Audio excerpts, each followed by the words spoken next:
Hi guys, welcome back to the channel. In this video I recently came across two films that I took images with. Must be about 2 years now, and whilst I can't particularly remember where I was and what I took photographs of, I do remember at least which cameras I used. But first we're going to talk about the two different films I used. So the first film we're going to talk about is this, which is Kentmere 100. It's a film I quite like using. I find I get good results with it, certainly in the past I have, and I was happy to purchase some more of this and use it again. The camera I used was one I just recently purchased, which is this. It's a Samsung ECX. Now, quite an unusual looking beast, styled apparently by Porsche. It's possibly the only Porsche I'll be able to afford, especially the way this YouTube channel has gone. So I was drawn to this particular camera because of its unusual looks, also because you can do fancy things like multiple exposure in camera with what is effectively a compact camera. Well, you can do multiple exposures if you're prepared to wade through a rather hefty user manual and then tackle the rather overcomplicated menu system in this camera. To be honest, the shooting experience, I found the camera to be overweight, difficult to use, certainly to find through the menu system what you want to use, and of course it features such an absolutely tiny viewfinder.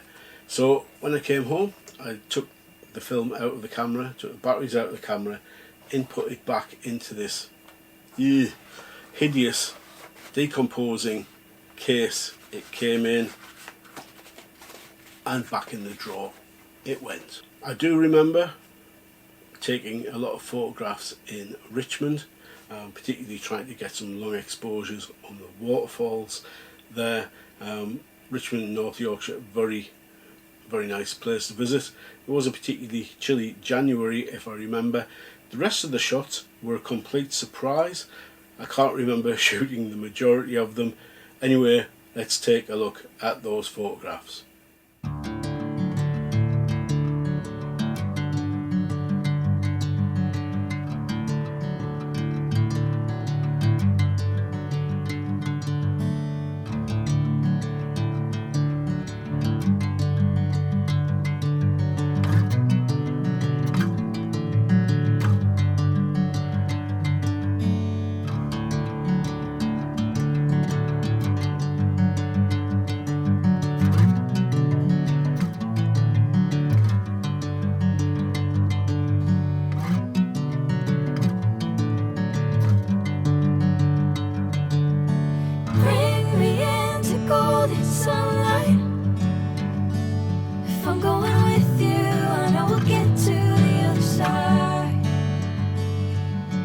Sinking in, I know this feels right. Catching a breeze, love moving through me like a wildfire, like a wildfire.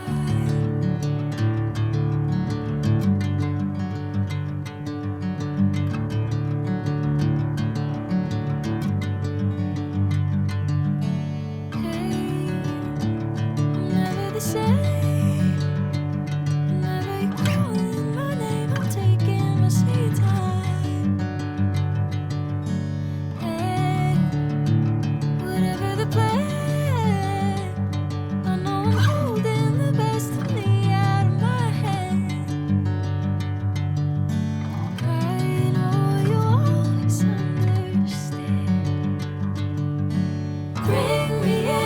Golden sunlight. If I'm going with you, I know we'll get to the other side. Sinking in, I know this feels right.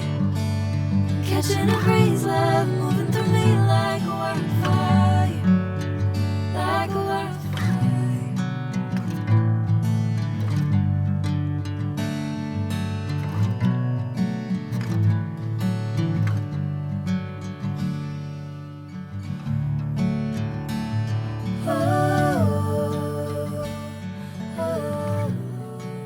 So there you have it. Those are the photographs taken with Samsung. To be honest, apart from the trip to Richmond, which I remember, I couldn't remember the rest of those shots, and they were a complete surprise when I got the film back.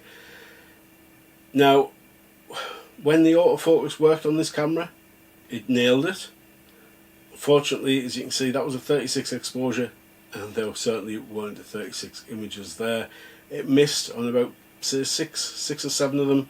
A couple of shots I took the same shot twice, but yeah, I think I squeezed 37 images in total out of the film, and those are the ones I put up on screen, which I think were the better shots that I managed to get with it. However, given the fact it is a compact camera, I was quite pleased with the shots I managed to bag with it, and certainly I think it's possibly given it a bit of a reprieve.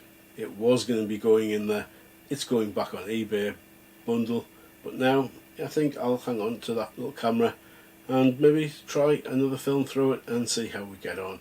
The next film is this, which is a Klick 200 ASA 36 exposure film, and I picked that up along with another film and this camera, which we'll get to in a minute, for the grand sum of £4.14. So the camera in question is this. It's a Wizen AW818. Yeah, I'd never heard of one either. However, it's an auto wind point and shoot, basically typical plastic fantastic thing from the 1980s. Very much budget, I'd imagine, and it comes with its inbuilt flash, as many did back in the day. Nothing special. As it turns out, the light seals have been left in 1985 as well. It did, however, come with this rather natty ribbed for your pleasure case with a nice rainbow motif, which, given the fact that I picked it up during Pride Month a couple of years ago, seemed quite apt. Well, with all that excitement of two films and a camera for the whole £4.14, I decided it would be rude not to actually run one of these films through this particular camera. So you can see where we're going here. Yeah, shooting expired film, hadn't done it before. I thought, well, why don't use this camera to try that out and have a waste of the film? We'll have a look at the images and yeah, we'll see. So, as the film was supposed to be set at ISO 200 or ASA 200, wherever you are in the world, now had read that what you should do with expired film is to actually lower the film speed. So for example, if you have a 400 speed film and it's expired, you should try shooting it at ASA or ISO 200. So that's basically what I did with this camera. Manual settings on the Wizen, so I was able to drop that to ISO ASA 100 and loaded the film in. Thankfully there are none of those fancy DX coding abilities in this camera. So guys, I'll roll those shots now. Yeah, enjoy.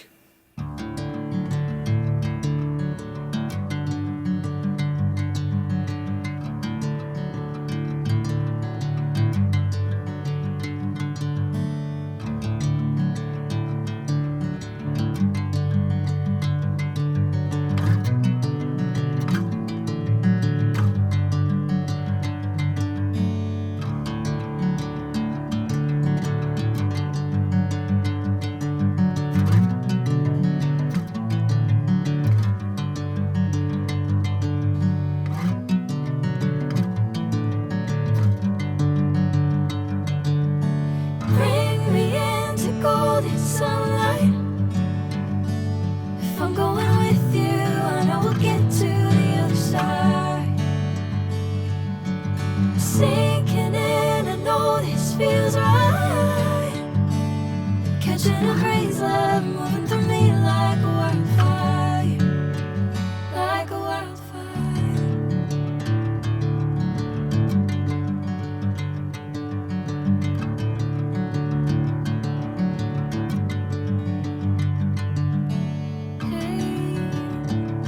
Never the same.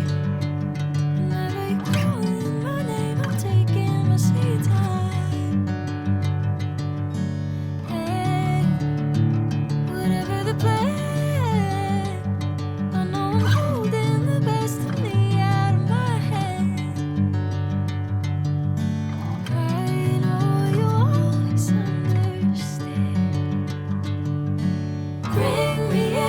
golden sunlight. If I'm going with you, I know we'll get to the other side. Sinking in, I know this feels right. Catching a breeze, love moving through me like a wildfire, like a wildfire.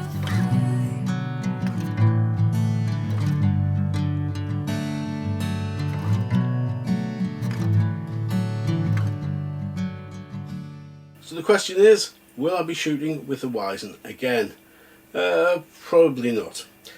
I've got several lomography style lomo point and shoot cameras at my disposal, and one that doesn't have issues with light leaks is certainly going to be top of the list rather than this one. Of course, I am blaming the camera for this. If you have a look, I'll show you inside the camera, you can see where the light seals have deteriorated. However, we don't actually know how this film was stored either. However, I do think it's the non-existent light seals that caused this problem. If you've got any thoughts, pop them in the comments below. So folks, there you go. 2 oddball cameras, 2 different films, some good results, some bad results. Well, at least you can't call film photography predictable. So, cheers everybody, thanks for watching, and I'll catch you in the next one. Bye for now.